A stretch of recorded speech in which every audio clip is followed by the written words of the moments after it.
Bonjour, Bonjour. pour le tourdulac.fr sur les réseaux sociaux. Vous êtes le fabricant? Oui. Voilà. Alors, on est le créateur. Créateur et fabricant, Ouais. marque déposée. Alors non, parce qu'en fait, c'est quelque chose qui existe depuis 5000 ans. Donc on ne peut pas déposer quelque chose qui existe depuis si longtemps. Ça veut dire qu'en fait on réinvente rien en quelque sorte. Alors non, même pire que ça, en fait, on remet des choses qui existaient il y a encore quelques centaines d'années.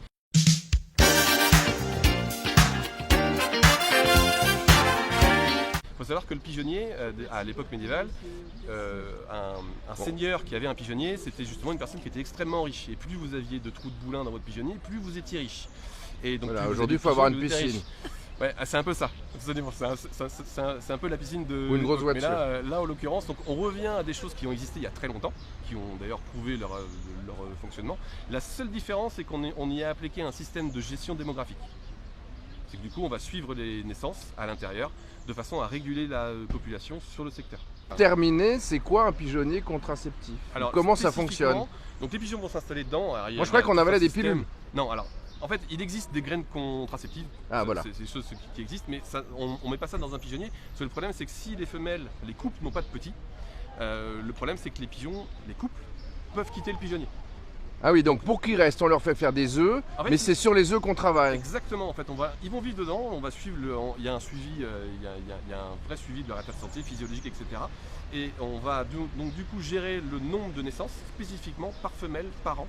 Et on s'arrange pour que. Il y a une gestion du nombre. Il y a une gestion du nombre. Et les en fait, autres, les œufs, on fait quoi alors? En fait, on va stériliser certains œufs de façon à ce qu'il n'y ait pas de renouvellement démographique. On estime que normalement, c'est à peu près 50% de taux de mortalité sur un pigeonneau. Normal. Naturellement, dans la nature en général. Merci beaucoup, c'est très intéressant et bravo. C'est le premier avec les bains, je crois. C'est le premier avec les bains. Il y en aura d'autres? Il faut poser la question à monsieur le maire. Pour nous, en tant qu'association de protection animale, et c'est vraiment tout un symbole. En fait, déjà, c'est le symbole du fait que la ville d'Aix-les-Bains, qui par le passé a pu gazer les pigeons, capturer et gazer les pigeons, ne le fait plus et a choisi des méthodes non létales, pacifiques de cohabitation avec les animaux. Ces animaux dits liminaires, c'est-à-dire que c'est des pigeons, on les trouve, ils cohabitent avec nous en ville.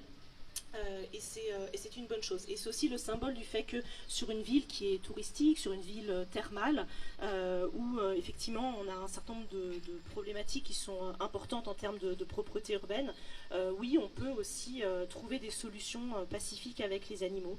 Je dois dire que c'est pas forcément évident à imaginer de prime abord, surtout quand ça fait des années de politique publique.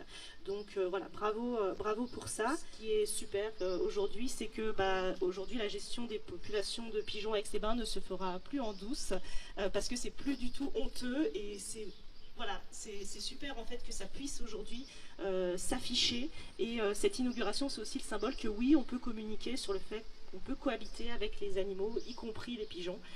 Et donc bravo pour ça et merci.